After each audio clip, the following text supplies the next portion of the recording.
Ang alamat ng kidlat.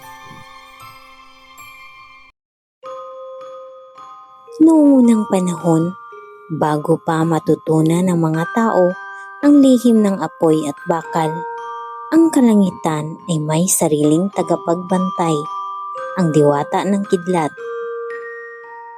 Sa isang liblib na nayon, sa paanan ng kabundukan, may isang binatang nagngangalang Kidlan. Siya ay masipag at matapang, ngunit may isang kahinaan. Madali siyang magalit. Kapag siya'y nabibigo o nasasaktan, agad siyang sumisigaw at nagwawala na animoy kulog na walang babala.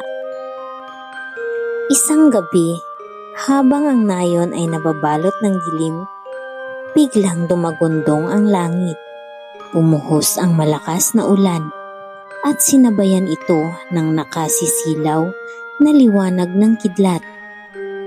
Natakot ang mga tao at nagsitakbuhan sa kanilang mga bahay. Ngunit si Kidlan, sa halip na matakot, ay tumingala at sumigaw sa langit. "Bakit mo kami tinatakot? Hindi kami duwag."